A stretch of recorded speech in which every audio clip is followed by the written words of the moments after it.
It's time to discuss the chain rule. The chain rule is one of the most important sections in all of Calculus 1, probably in our top 3. We've talked about derivatives of sums and differences, derivatives of polynomials, powers. We've talked about the derivative of trig functions, how to do the derivative of a product and a quotient. However, most functions in mathematics, and calculus in particular, are composed functions, meaning we have a function inside the function. And we haven't discussed how to take the derivative of those. An example of a composed function would be the sine of x squared plus x minus 5. We have on the outside the sine function, sine of x, and on the inside, the polynomial x squared plus x minus 5. We know what the derivative of the polynomial is, and we know what the derivative of the sine function is.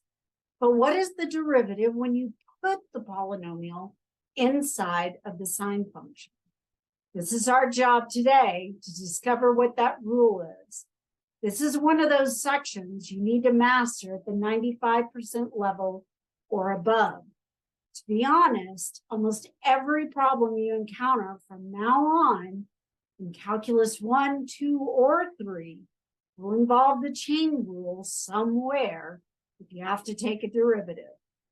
Let me share my screen with you and we'll get going.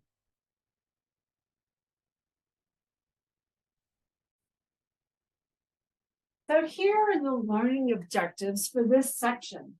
We're going to cover the chain rule for the composition of two functions, like the one we just talked about.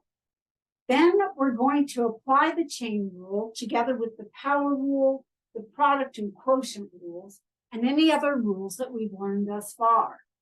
We're going to recognize the chain rule and how to apply it when we have the composition of 3 or more functions. We're also going to describe the proof of the chain rule, but we won't be able to prove it completely because there are a couple of issues that are beyond the scope of this course to be able to resolve. But we can give an overview of how the proof goes. Let's now talk about what it is that you're doing when you compose a function. You're taking a function like x squared plus 4 and putting it inside another function, x cubed.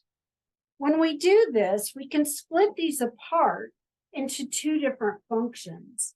We sometimes write that the inside function g becomes x squared plus 4, and the outside function f becomes x cubed. Then h, which is the composition of f with g, becomes the combined function, the cube of x squared plus 4. We want to talk about how to apply the derivative to a composition like this. Now, in the case of this example, we could multiply it out 3 times. It would be a royal pain, but we could do it.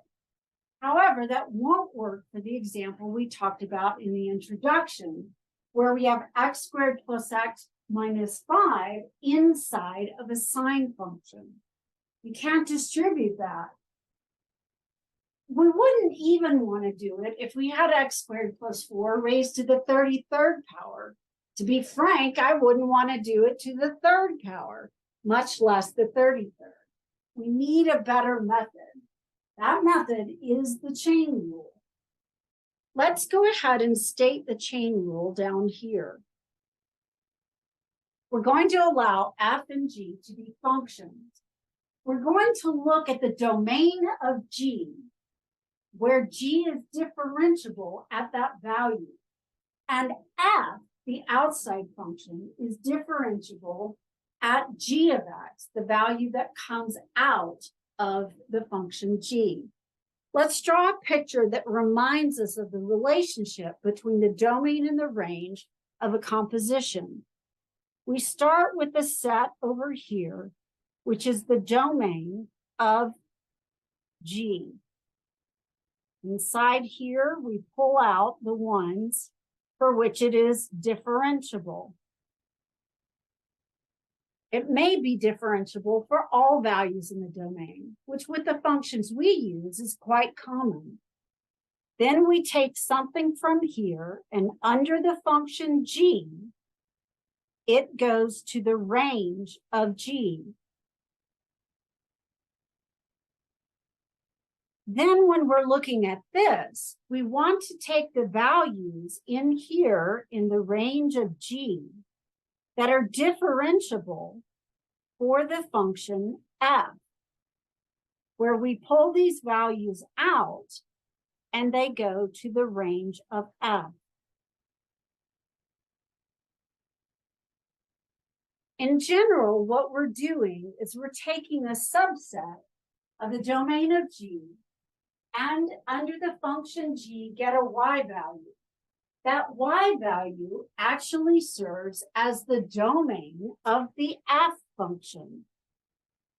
And then we take that value and we apply the function f to get into the range of f. That means that the original input eventually leads to a y value over here. We can write the chain rule of f composed with g, which is sometimes written using what high schools call Fogg or Goff notation, with an open circle, and it must be open, otherwise it represents multiplication. F circle g is read f composed with g. Of x means use x as the variable, not multiply by x. We can also write them in nested parentheses so that we have f on the outside and g of x inside the parentheses next to f. The derivative of this composed function, h prime of x, is the derivative of the outside function f, using g of x, the inside function, in place of the variable, multiplied by the derivative of the inside function. When I say this one, I often say it as derivative of the outside at the inside function, freeze the inside function, times the derivative of the inside function. Again, derivative of the outside, freeze the inside, times derivative of the inside. What I mean by freeze it is don't change it from the original.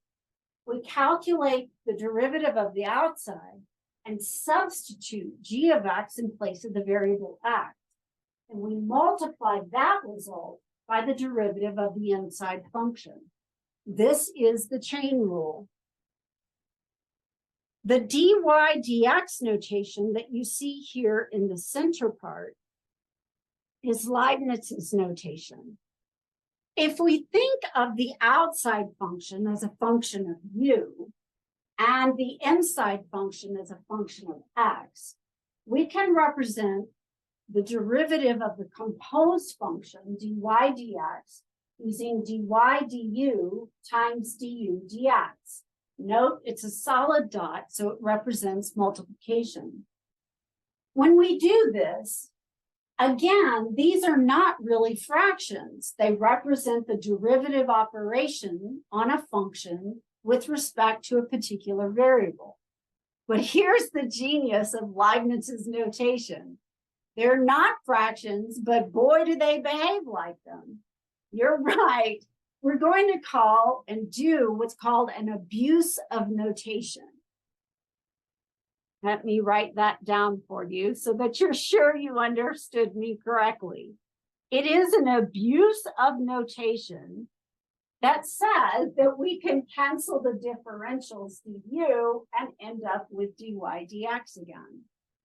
This means I'll take the derivative of the outside function with respect to u and multiply by the derivative of the inside function with respect to x. That means that we have to rewrite the outside function in terms of u, which is our g of x. There are two ways to compute the chain rule. One, by applying it directly using the formula at the top, f prime of g of x times g prime of x. Or as I like to say, f prime of g times g prime. Or we can make a substitution for g of x as u, find the derivative of the outside with respect to u, and multiply by the derivative of g with respect to x. Both will give us exactly the same result.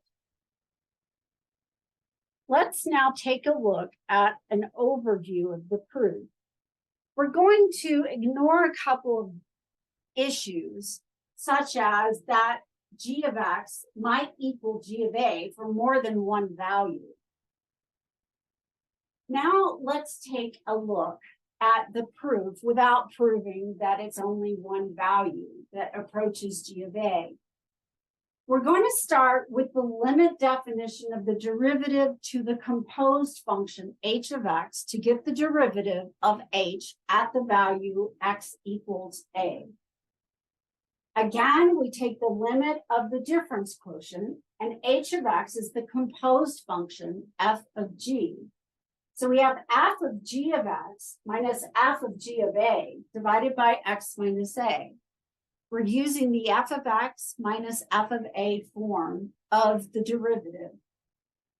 Now, when we have this, we're going to multiply by a form of 1, which we've done before, and rearrange the factors in order to simplify to something we know exists.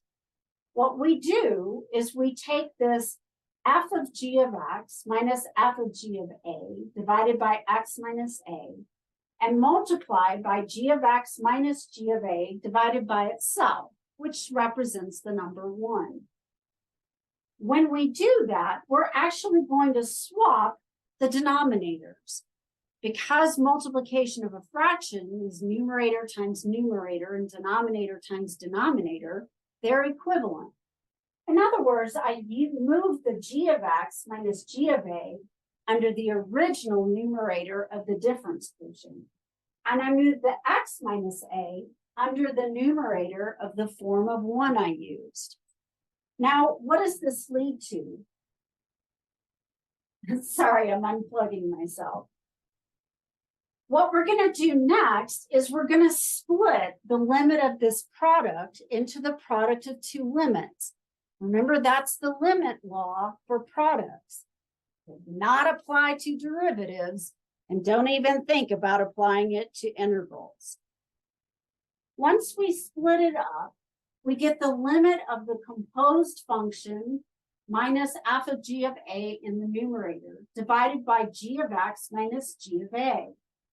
Notice that these match the form of what's in the denominator, which means that this must be, in fact, the derivative. And the second one is also the derivative. Now, we can rewrite the second one immediately as g prime of a. We have to establish, first off, that the composed function is differentiable at g of x.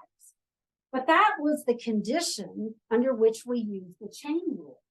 G is differentiable at a, and that means it's continuous at a, because if it's differentiable, it must be continuous. Doesn't go the other way around, but if differentiable, then continuous.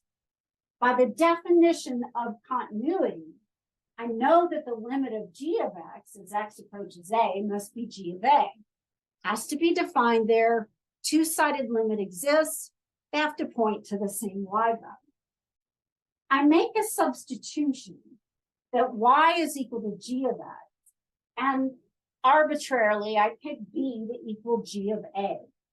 And I'm going to use a change of variables in the first limit to rewrite the first limit as f of y minus f of b over y minus b.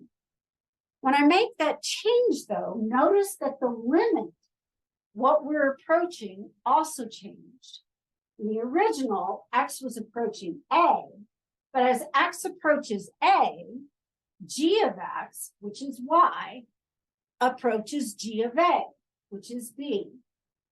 These say the same thing, but with a change of variables.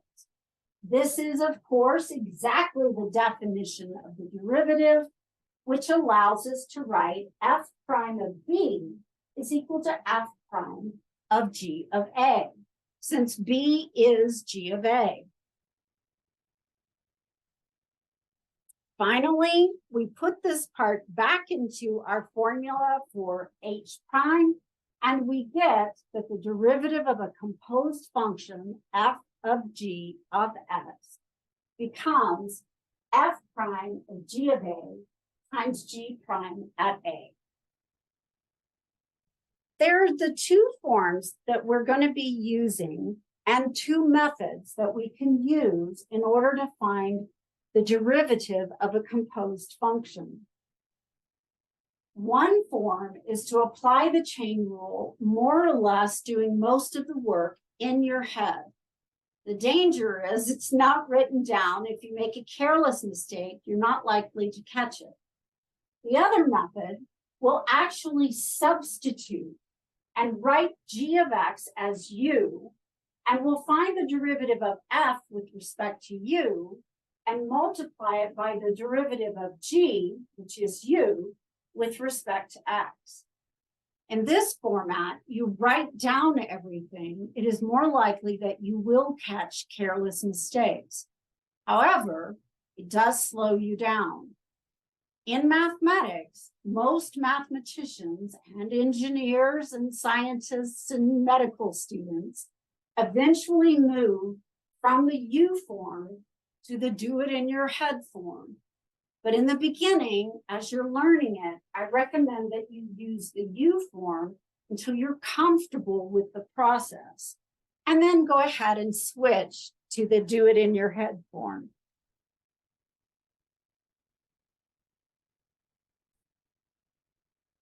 Again, when I'm saying this, I most often say derivative of the outside function frees the inside function times the derivative of the inside. Let's go ahead and look at example 1 now. In example 1, we have a composed function, f of g of x, but we're not told what f is or what g is. But we are asked to find the derivative of the composition. This is f prime of g of x times g prime of x. So we're going to break this down into the composite parts. We want to compute f prime with g of x substituted in place of the variable times g prime of x. G of x is going to be the function that we do first because it's on the inside. In this particular case, I'm looking for the derivative of the composition at x equal 2. That means 2 goes into g, and that spits out a y value. That y value goes into f, and it spits out another value. So in order to find the derivative of the composition, I'm going to take f prime of g of x times g prime of x and substitute f prime of g of 2 times g prime at 2. Now, g prime of, or g of 2, coming up here, gives me the value of -3. And then I'm going to multiply by the derivative of g at 2, which I have here, is 4.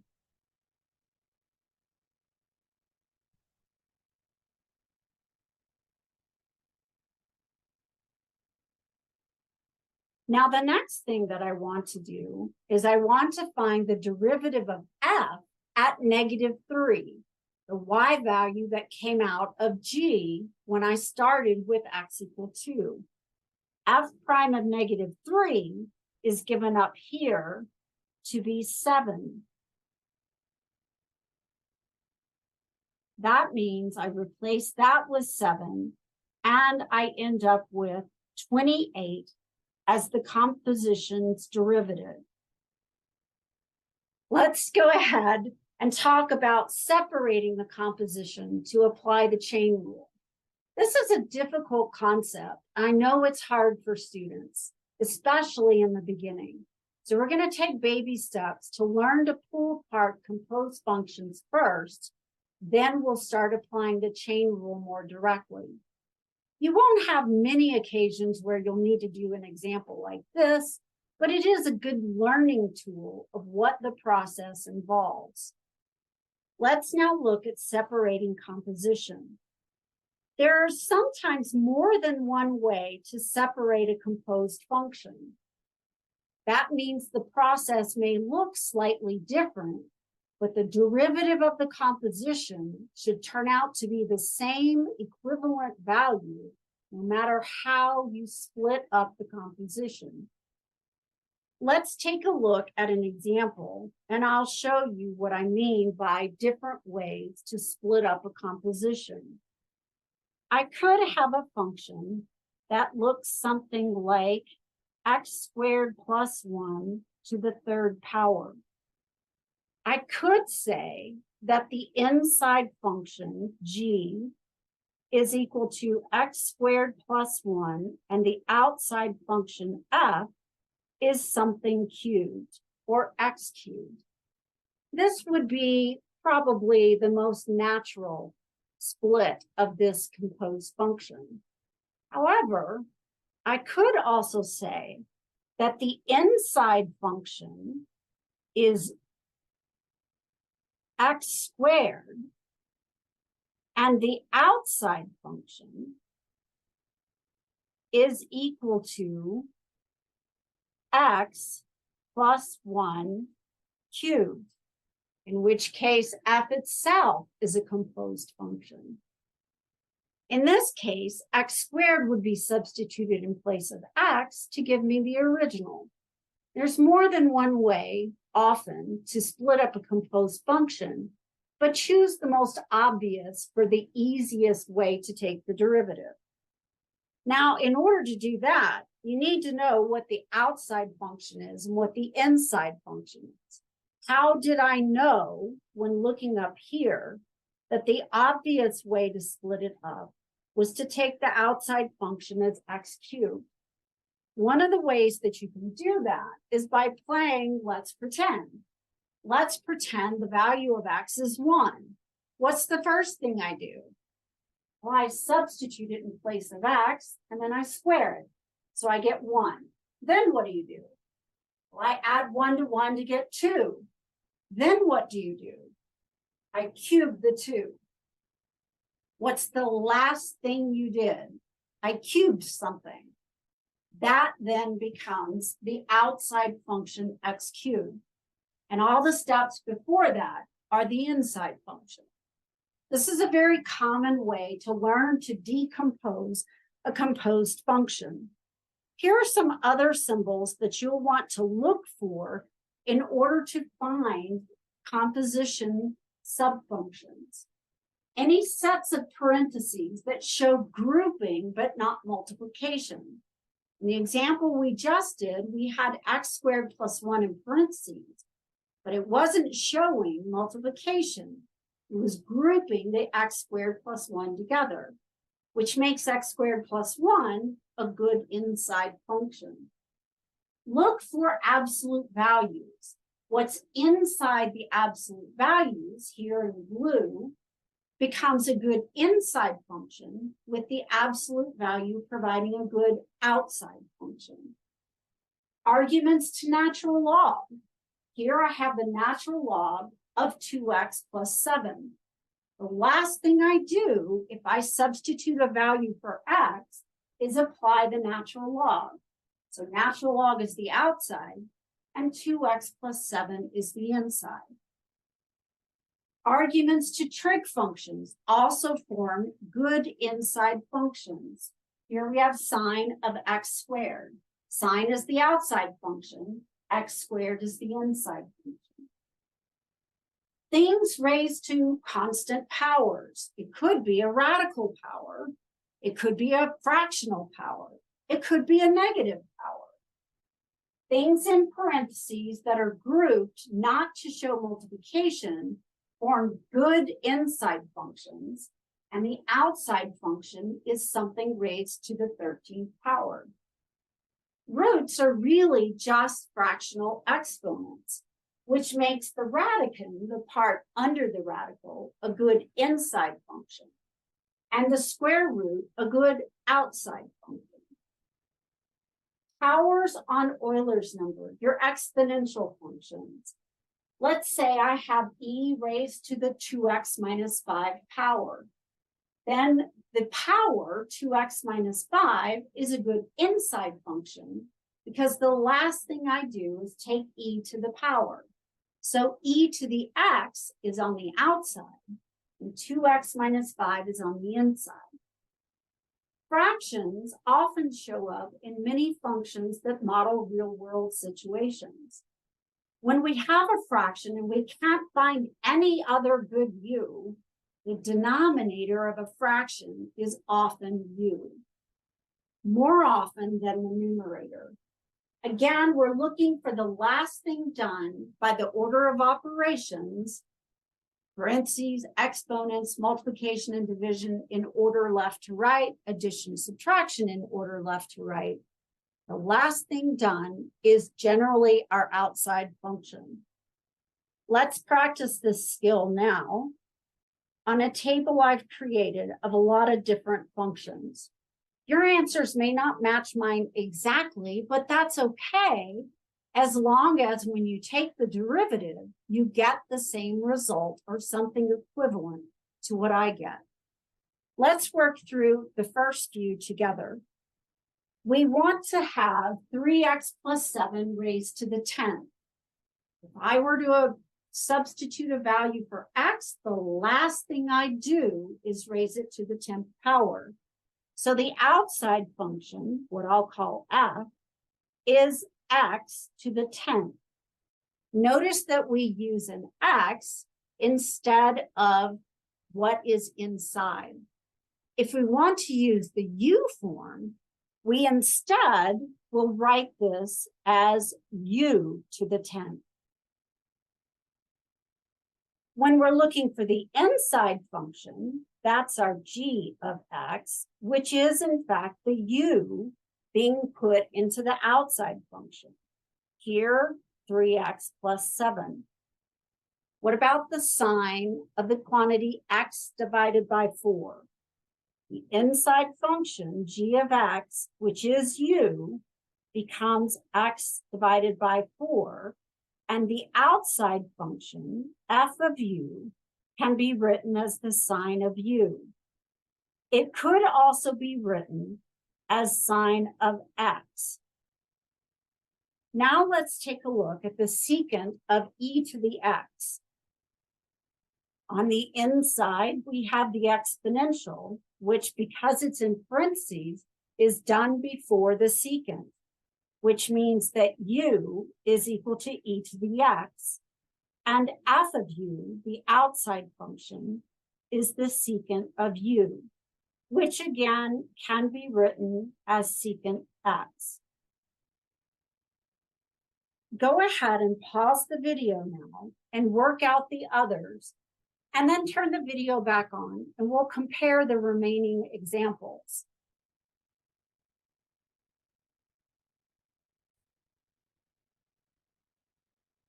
Let's look at the next example where the function is e to the negative x squared power. The inside function is what's in the power on the exponential, negative x squared, which becomes our u. Then f of u becomes e to the u, which could also be written e to the x. The next one is much more difficult than the ones that have come before because we have a lot on the inside. But the last thing I do is raise to the 4th power. So I chose to make f of u, u to the 4th, or x to the 4th. That made everything on the inside part of the inside function. But notice there's a trick here. This inside function also has a composition in it. X plus 2 is being raised to the 5th power. So I'll need another u, which becomes x plus 2, and another outside function, which becomes u to the 5th. This one is nested, what we say, 3 deep, 3 levels of composition. The next to the last example, 5x squared plus 11x, all raised to the 20th power, means that we have parentheses being raised to a constant power, which makes what's in the parentheses the best choice for u, 5x squared plus 11x, making the outside function u to the 20th or x to the 20th. The last example has a fraction inside parentheses, again raised to a constant power. That makes the inside function the best choice for u, 3x divided by 4x plus 2, and the best choice of the outside function is u to the 5th or x to the 5th. Let's now talk about how to apply the chain rule using the 2 different methods that we've discussed. Applying Leibniz's notation rule by rewriting g of x as u and finding the derivative of f with respect to u, and then multiplying by the derivative of u with respect to x. Or by using the formula that you see here, f prime of g of x times g prime of x directly, where most of the work is done in your head. In order to apply Leibniz's rule, which is the u substitution rule, you will want to find dy du, the derivative of the outside function with respect to u. On the ones that we've done previously, this would be relatively straightforward.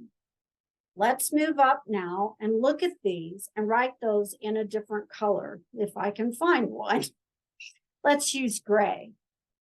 The derivative of f with respect to u is going to be cosine of u for the first one. The derivative of f with respect to u for the second would be secant u, tangent u. And notice we're keeping the u. We haven't talked about the derivative of an exponential yet, so we can't do this one directly, although I may cheat and tell you what it is. The derivative of e to the x is e to the x. You got a preview of what's coming later in section, I'm not sure, maybe 3.9. This means that f prime stays the same function, e to the u. The derivative of u to the 4th would give me 4u to the 3rd. And f prime of u to the 20th would be 20u to the 19th. Finally, f prime of u to the 5th is 5u to the 4th. This is what we mean by taking the derivative of the outside function with respect to u. We've made the substitution that g of x is u, so you're only taking the derivative of the outside with u, the g of x, still on the inside. Now, what's the next process that we need to follow using Leibniz's notation? In Leibniz's notation, after you find the derivative of the outside with respect to the u, you find the derivative of the inside with respect to x and multiply the two together. We won't work through all of these, but let's take a look at a couple of these up here where the derivatives are not too terrible. When we're looking, well, let's see, what happened to all of my derivatives? Oh, there they are. Okay. When I'm looking at this one, the derivative of g of x with respect to x, not u, is 3. So when I'm looking at this one, looks like I skipped this one up here somehow. I missed this one. The derivative of the outside is 10u to the 9th. The derivative of the inside, g prime with respect to x, is 3. The derivative of the second one with respect to x is 1/4. The derivative of the inside, e to the x, is e to the x. It's probably our favorite to take the derivative of because the derivative of an exponential is itself. Now let's take the derivative of the next inside function, negative x squared, to get negative 2x. I'm going to skip the next one because its derivative involves the chain rule again and the product rule, not to mention sum rule and the power rule.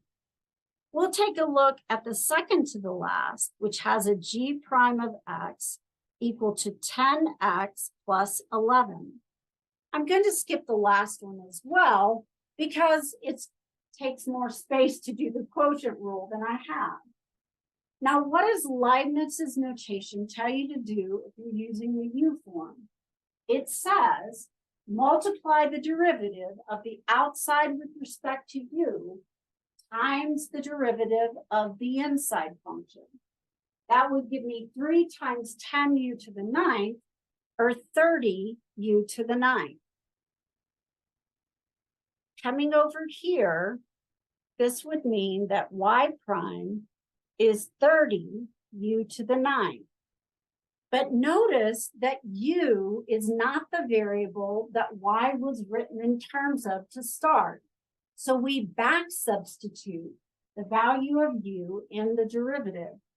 And this gives us a final result of 30 times 3x plus 7, the quantity, raised to the 9th power.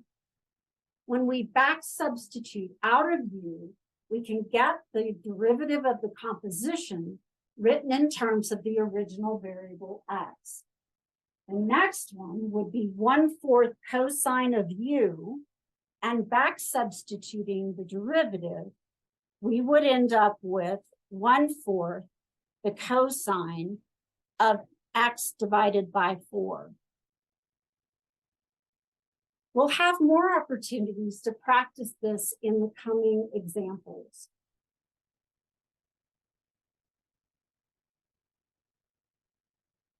Let's think about sine of x squared and work through this one, again, using Leibniz's notation. The inside function is the argument to the trig function, which is x squared. We rewrite the outside function as the sine of u. To find the derivative of the outside with respect to u, we just take the derivative. The derivative of sine is cosine, so we get cosine u.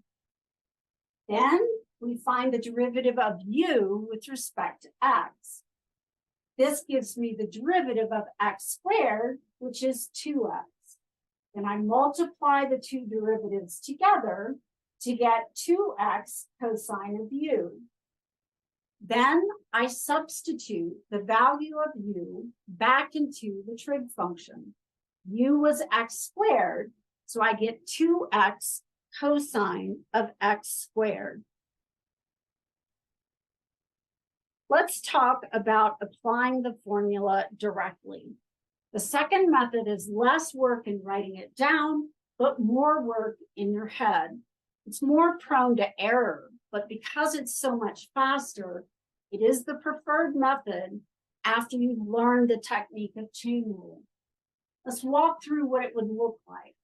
This is f prime of g of x times g prime of x, meaning take the derivative of the outside, but don't write the variable down.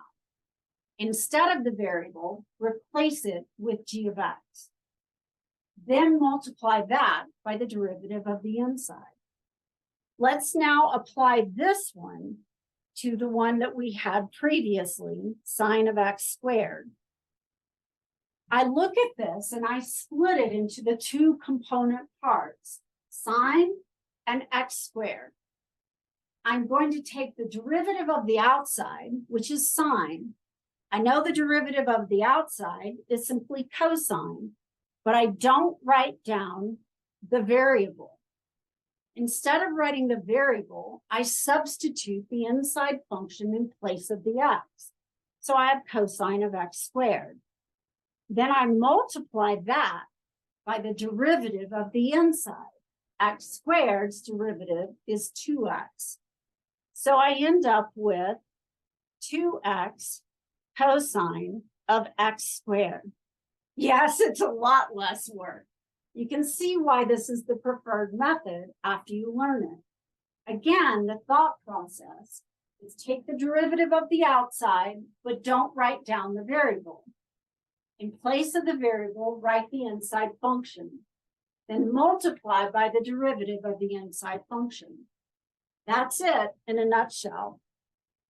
We're now ready to do some more examples here in example 3.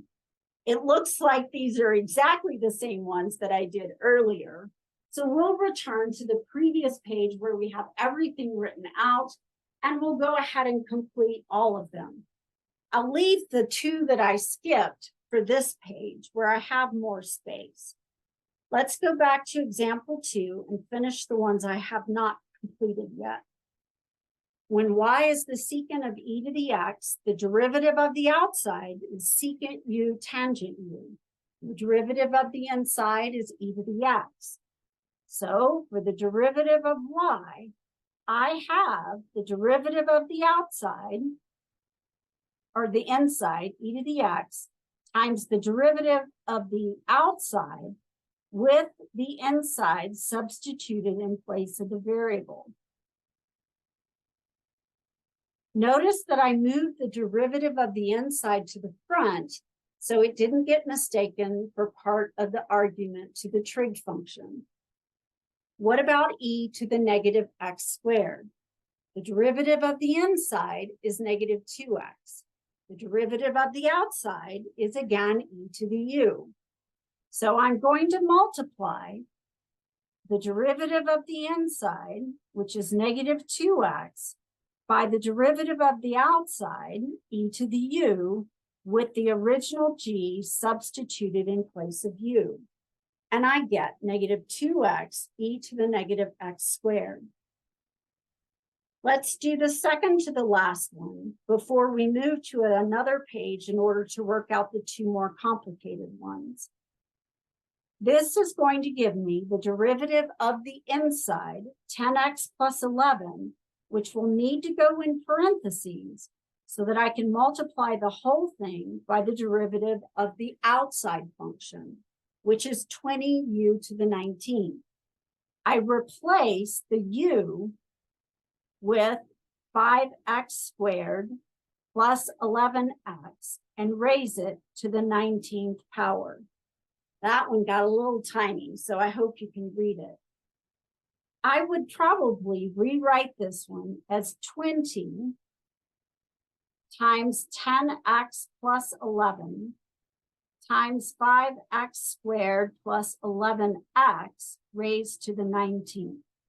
In other words, I would move the constant factor to the very front. Only the 5x squared plus 11x is being raised to the 19th power. Let's now return to example 3 and work out those 2 nasty ones. First, we'll start with this one here. Oops, wrong one. This one. I said that the outside function was u to the 4th.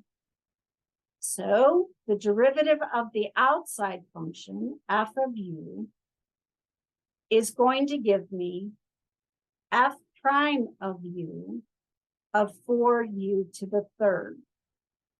Now the inside function, g of x, is again a composed function, x plus 2 to the 5th, and 3x cubed plus 3x. This is product rule. I'm going to have to apply the product rule. So I'm going to take the derivative of the first term, which is going to give me chain rule again. Then I multiply by the second, 3x cubed plus 3x. Then I add to that the derivative of the second factor, which is 9x squared plus 3, multiplied by the first factor, x plus 2 to the 5th. I know, it's kind of nasty. Let's now apply the second method to do the chain rule on the first factor. The inside function is x plus 2. The outside function is the fifth power. What's the derivative of the fifth power? 5 times something to the fourth. That is going to give me 5 times something to the fourth power. What do I replace the something with? I replace the something with the original inside function, x plus 2. Then I have to multiply by the derivative of the inside. And the derivative of x plus 2 is 1. Then I have the 3x cubed plus 3x. And over here, I have 9x squared plus 3 times x plus 2 to the fifth. Yes, I could multiply it out. There is some more simplification that I can do. I do see that I have some common factors in here, but I think we'll leave it at this point since that's all an exercise in algebra. Let's take a look now at the last example, which is the one down here highlighted in blue.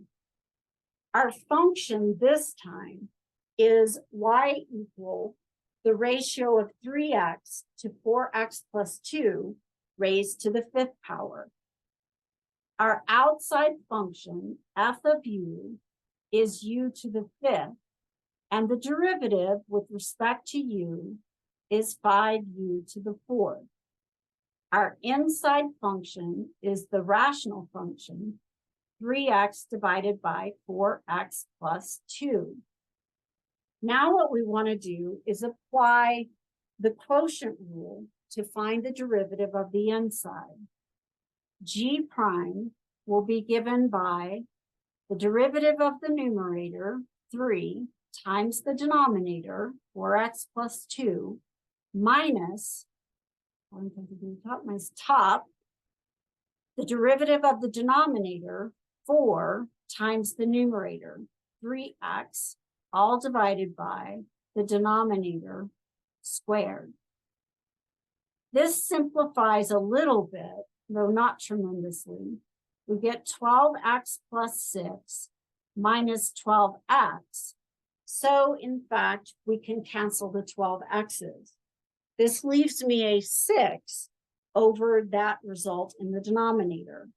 There is actually more you can do algebraically, because 4x plus 2 is 2 times 2x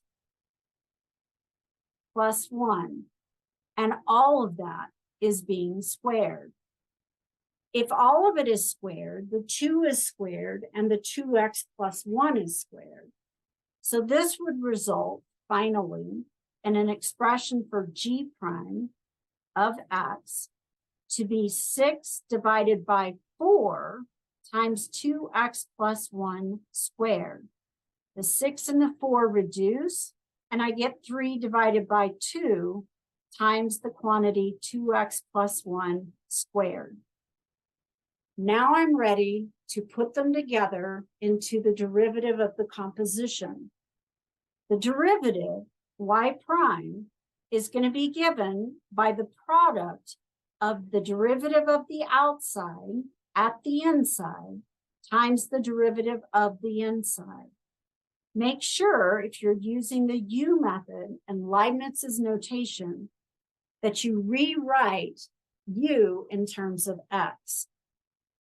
This gives me finally 15 times 3x divided by 4x plus 2, all raised to the fourth power. It's rather wrong number, times 1 over 2 times 2x plus 1 quantity squared. Can you simplify this? Yes, you can, because the 4x plus 2 has a common 2 factor. You could write it as 2 times 2x plus 1 to the fourth. 2 to the fourth will come out as 16, and you'll get 2x plus 1 to the fourth power. That means that you could rewrite this one if I have enough space. We'll see if I do. And hopefully I won't mess anything up. We'll have 15 times 3x to the fourth divided by the 2 to the fourth gives me 16 multiplied by the 2 that's there is 32. And then I have 2x plus 1 to the fourth times 2x plus 1 squared, which gives me 2x plus 1 to the sixth. Again, that's all algebra, not really calculus. Because powers occur so often, we often want to be able to write these down without having to think about going into the U substitution pattern. And so we do have a rule just for applying the chain rule to powers. As you've seen previously, it happens a lot. If we have an inside function raised to a constant power, then the derivative of the power is n times the inside to the n minus 1, the power rule, with the inside substituted in place of the variable, times the derivative of the inside. Let's go ahead and start practicing using the second method. Now that we've used the first method quite often, let's practice the second. In this second application right here, in example 4, we have an inside function of x squared plus 2. The outside function is going to be u cubed. I'm going to apply the do it in your head method. What's the derivative of something cubed? Well, the derivative of the composition, f prime of x, is going to be 3 times the something to the second power. U represents the original inside, which is x squared minus 2. And then I multiply by the derivative of the inside. The derivative of x squared minus 2 is 2x. So my composed derivative is 6x times x squared minus 2 quantity squared. I want the equation of the tangent line at a particular point, so I need to have the ordered pair at that point. I use the original function to find the ordered pair. I'm looking at x equal negative 2, so into the f function, I substitute the value of negative 2 in place of x. Negative 2 squared is going to give me 4, which gives me 4 minus 2 raised to the third power, or 2 cubed, which equals 8. I have an ordered pair, negative 2, 8. Now I need the slope of the tangent line when x is negative 2, so into the derivative of the composition, I substitute x equals negative 2. This gives me 6 times negative 2 times the quantity negative 2 squared, which I know is 4, minus 2 raised to the second power. This gives me negative 12 times 4 minus 2 squared. This gives me negative 48. The equation of the tangent line is y minus 8 equals negative 48 times x minus a negative 2, which becomes x plus 2.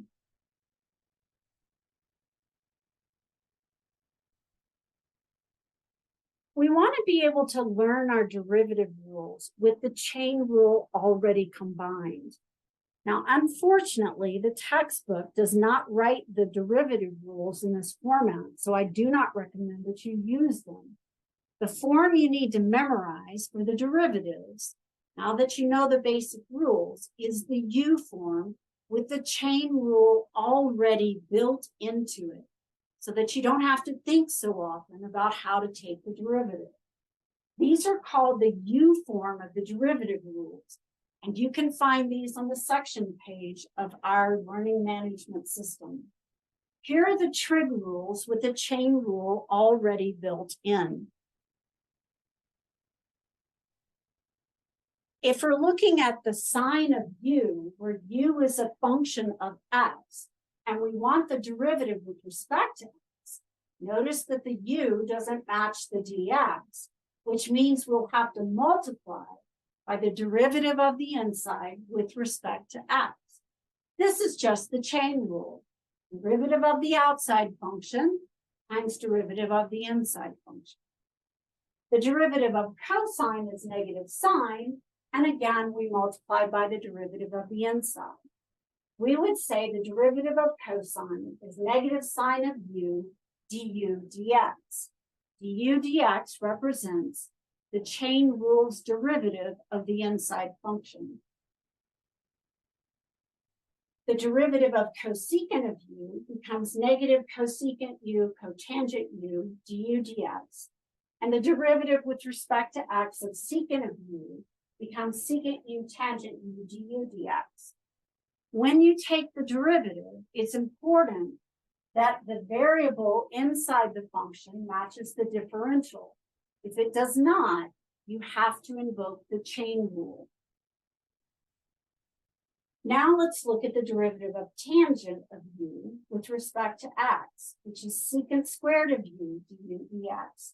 And its cofunction, the derivative with respect to x of cotangent of u, is negative cosecant squared of u du dx. Let's take a look at some of the other u forms that we've learned so far. First, we have the derivative of a constant, which is 0 no matter what. There's no inside function, there's no u. The derivative of a constant times u means that we can pull the constant out and multiply by the derivative of u with respect to x. This is simply the sum and difference rules. The derivative of u with respect to x plus or minus the derivative of v with respect to x. The rule here is simply the product rule. F prime g plus g prime f, but written in a uv format, where u and v are functions of x. Now we can look at the quotient rule, again, where u is representing the f and v is representing the g. This is f prime g minus g prime f over g squared. It's the same rule, just in the u form. And then we have the power rule. The derivative with respect to x of u, a function of x raised to the n, is nu to the n minus 1 du dx. In all of these cases, the function u and the function v are functions of x. Otherwise, the derivatives would be 0. We're going to add one more to this list because it comes up a lot. In fact, there are two I really should add. This one comes up a great deal. It's the derivative with respect to x of the square root of u. We know that the square root is the 1/2 power, so this becomes the derivative of u to the 1/2. Because the u is a function of x but doesn't match the differential dx, we'll have to multiply by the derivative of the inside function, which is the chain rule. We can apply the power rule, pulling the 1/2 to the front and subtracting 1 from 1/2 to get negative 1/2. This gives us 1 over 2u to the 1/2 du dx, but the 1/2 power is the square root. The derivative of a square root is 1 over 2 the square root times the derivative of the inside function. You need to memorize this one because it comes up a lot. What's the other one that comes up so frequently that you might want to have it memorized? The second one that comes up a lot is the derivative with respect to x of 1 over x. It's more common in calculus 2, where it shows up quite frequently in sequences and series. When you take the derivative of 1 over x, you can rewrite the 1 over x as x to the negative 1 power so that you do not have to apply the quotient rule. Applying the power rule, you would get negative 1 x to the negative 2 times the derivative of x, which is 1, In the u form, this would be -1 u to the -2 du dx. This becomes -1 over u squared du dx. This is the form that you should probably commit to memory. Let's take a look at some examples down here of using the u form. Go ahead and pause the video, work out the u form on this one using the quotient rule, then turn the video back on where we'll compare our answers. Let's compare our results. We need to use the quotient rule. So we find the derivative of the numerator, x, which gives us 1, times the denominator, 2x plus 3 cubed, minus the derivative of the denominator, which invokes the chain rule. The power rule is on the outside, so we have 3 times the inside raised to the second power, times the derivative of the inside function, times the numerator, x. The inside function is 2x plus 3, so we get 3 times 2x plus 3 squared, and the derivative of 2x plus 3 is 2, which is multiplied by the x. Cleaning up the numerator, we have the result that you see here. Notice there's a common factor of 2x plus 3 in the numerator and the denominator. So I go ahead and factor out the 2x plus 3 factors that are common to the numerator. I can reduce them with the denominator to give me 4 of those factors in the denominator. That leaves one factor of 2x plus 3 inside parentheses, minus 6x. Then I can combine the 2x minus 6x to get minus 4x, and it looks like I forgot my plus 3. Now, this is a very complicated and long process of using the quotient rule and the chain rule. There is an easier way, now that we have the chain rule, to accomplish the derivative of a quotient. Let's take a look at this simpler method now. What I'm going to do for the simpler method is rewrite my composed function with the denominator in parentheses raised to a -1 power. In other words, I'm taking this 2x plus 3 cubed and moving it to the numerator by changing the exponent to -1. Now I have 1 base and 2 powers, so I multiply the powers to get -3. Or you could have just written it as -3 from the beginning. This gives me the product of x and 2x plus 3 raised to the -3 power. Now I can apply the product rule. Pause the video and work it out and see if you get the same result, which you definitely should.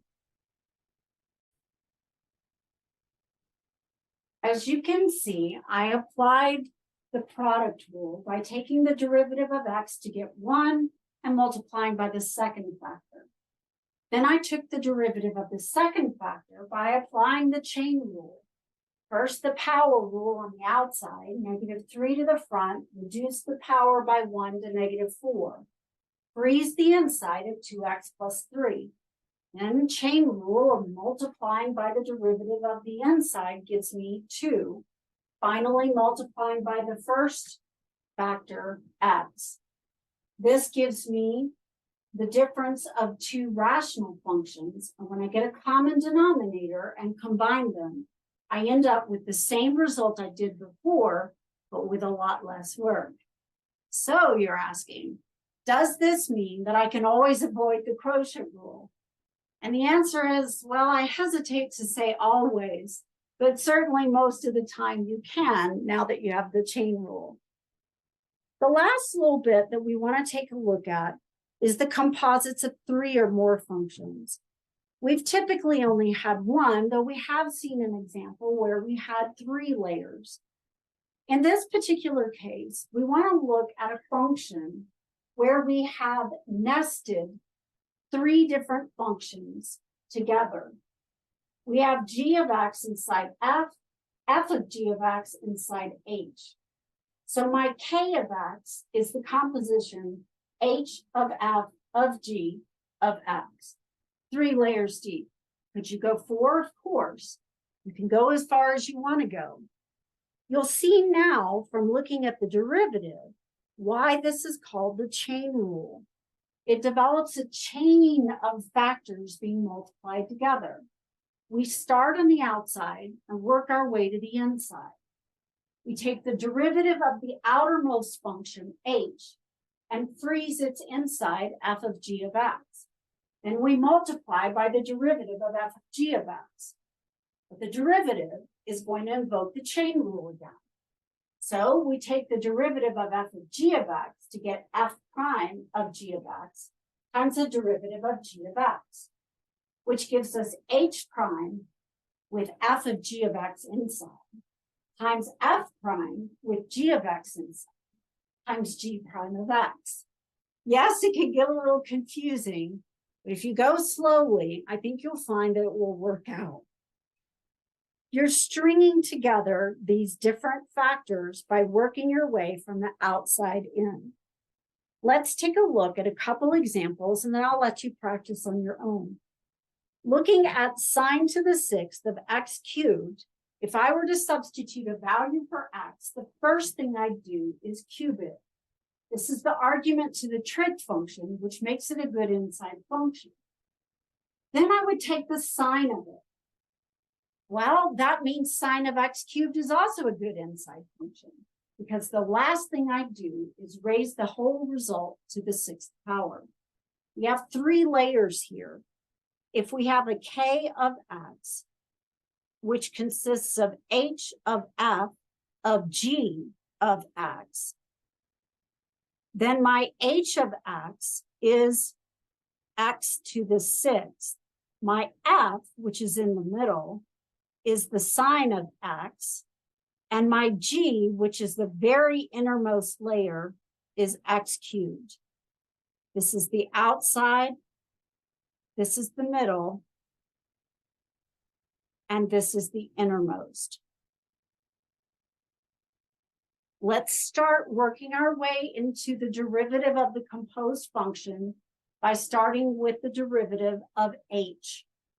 The derivative of something to the 6th power is 6 times something to the 5th power. Inside of that, we want to compose and put in f of g of x, which is the sine of x cubed. Then we need to multiply by the derivative of the sine of x cubed. In order to take the derivative of the sine of x cubed, I need to again apply the chain rule.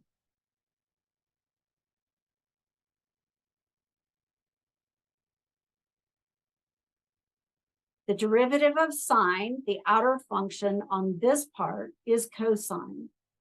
Freeze the inside at x cubed, then multiply by the derivative of the innermost, 3x squared. I can rewrite this as 18x squared cosine of x cubed sine to the 5th power of x cubed. That would be my final result. Keep in mind that there's another way to write this, which may make more sense to you. When you're looking at a function where the power is written between the trig function and the argument, realize that you can rewrite the function as the sine of x cubed raised to the 6th power. That makes it more obvious what the outermost layer is, what the middle is, and what the innermost is. You may want to practice writing it that way so that you can see how to apply the chain rule, at least until you get used to it. Let's now look at the next one. On this one, it is simpler to see what the different layers are. The first thing I do is multiply by 7, and then take the 7x and put it inside cosine. 7x is the innermost function. Cosine is in the middle. When I get a result there, Last thing I do is put it into sine. So I have sine of x as my outermost layer. And I have cosine of x as the middle layer. And I have 7x, which is a line, as the innermost. Let's go ahead and see if we can write down the derivative directly without having to resort to writing the derivative notation. The derivative of sine is cosine. Freeze the inside of the sine function to be cosine of 7x. Then multiply by the derivative of what's inside of it, which is cosine of 7x. The derivative of cosine is negative sine. Freeze what's inside of it as 7x, and then multiply by the derivative of 7x, which is 7. Finally, rewrite it in a more reasonable order with the constant at the front. When you have more than one trig function involved, it's a good idea to put the arguments in parentheses so you can tell what goes inside of what. We now have 3 examples left. Let's take a look at what we have left to do. We have example 9, which looks like at first that there are 2 layers, the square root and the 6 plus the secant. But secant has a function inside of it. So we have another chain rule. So it's actually 3D. Remember, the square root's derivative is 1 over 2 the square root du dx, derivative of what's under the radical. Then we have a couple of applications to do. So let's go ahead and pause the video now to work out example 9. So let's see how you did. I just love these. I know you think I'm nuts, but the chain rule is such a beautiful result. And it simplifies our work so tremendously much. Remember that the derivative of the square root of u with respect to x, where u is a function of x, is 1 over 2 the square root of u times du dx, the derivative of the inside. It's chain rule built into that derivative rule. This gives me 1 over 2 times the square root of the exact same radical I started with, times the derivative of what's under the radical. The derivative of 6 is 0, but the derivative of secant is secant tangent. But secant had an inside function, pi x squared, so I need to multiply by the derivative of pi x squared. There's nothing inside the x, so I know I can do this one directly. The derivative of pi x squared gives me 2 pi x, and the 2's will cancel, giving me the final result, pi x secant of pi x squared times tangent of pi x squared, divided by the square root of 6 plus secant of pi x squared. We have 2 more problems that we want to work now, and we want to take a look at 2 application problems. The first application problem has to do with the position of a freight train. It's given by the function s of t equals 100 times t plus 1 to the negative 2. That's right, I've already taken advantage of our new rule to not have to do the quotient rule by writing the t plus 1 in the numerator with a negative 2 power. At time 6 seconds, I want to find both the velocity and acceleration and use their signs to determine if the train is speeding up or slowing down. This means take the derivative of s of t to get the velocity. When I take the derivative, notice that I only have one expression involving t plus 1. So I don't have a product rule that I need to apply. This pulls the negative 2 to the front, which gives me negative 200. Freeze the inside at t plus 1, reduce the power by 1 to negative 3, and multiply by the derivative of t plus 1, which is just 1. This will give me, if you want to write it as a rational fraction, negative 200 divided by the quantity t plus 1 to the third power. I don't want to take the derivative in that form to find the acceleration, though. So I'll use the previous form to find the acceleration, which is the second derivative of position and first derivative of velocity.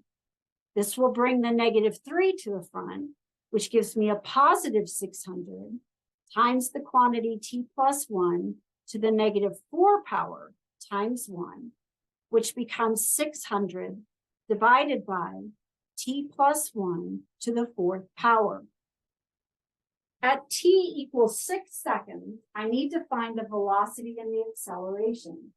I do that by replacing those values with 6. The velocity at 6 seconds becomes negative 200 divided by 7 cubed.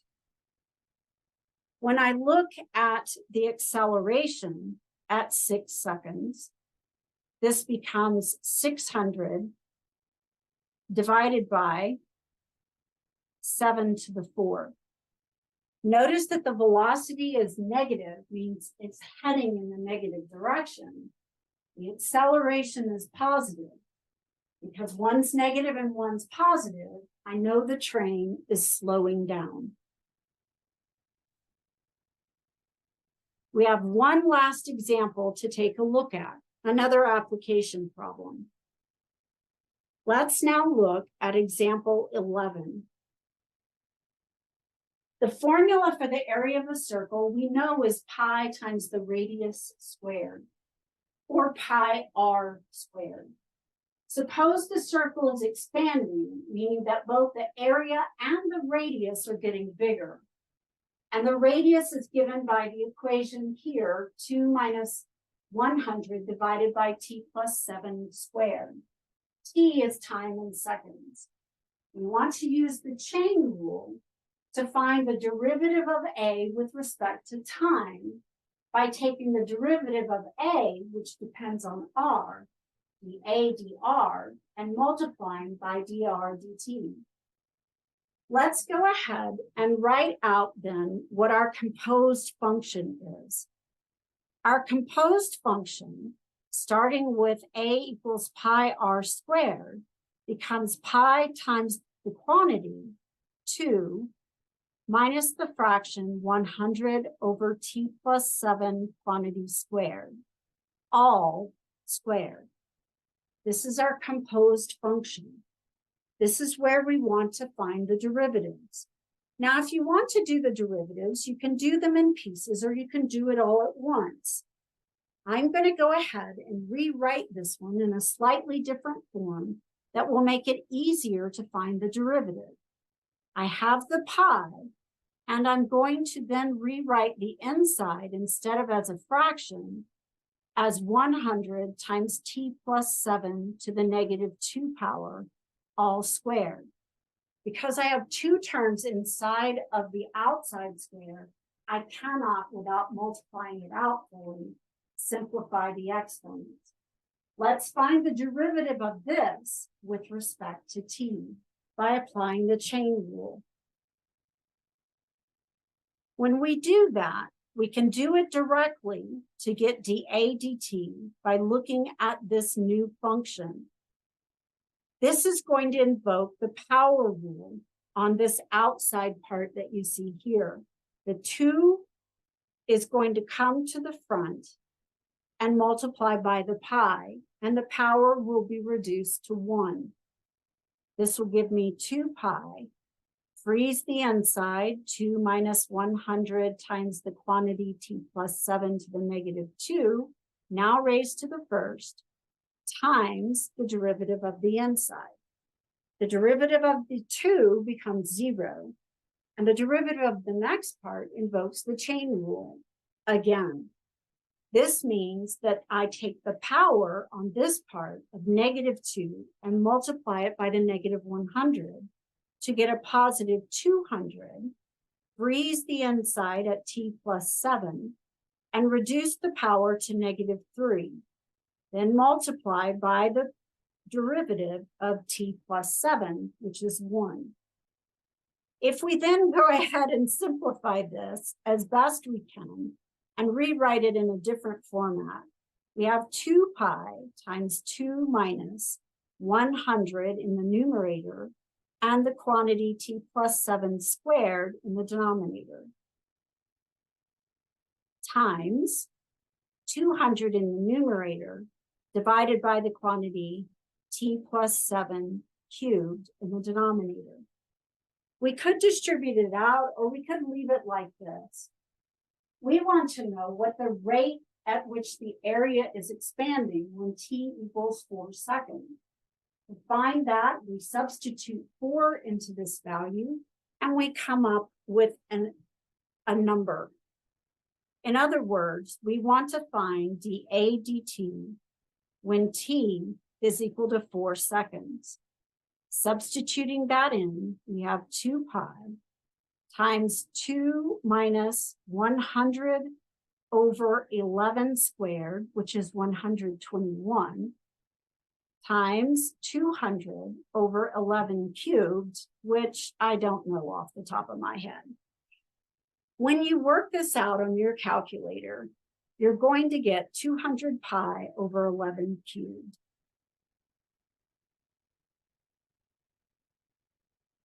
And it looks like 11 cubed is 1,331.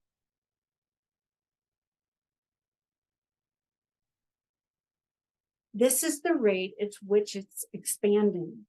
If our radius is given in inches, this would be the change in the area, inches squared, per second. Is there another way we could have solved this? Yes. And this problem, because the equations were so complicated, I could have applied the u form and written the area as pi u squared to find the derivative 2 pi u. And then I could have taken the derivative of the inside function r with respect to time and multiplied the two together. I would get the same result.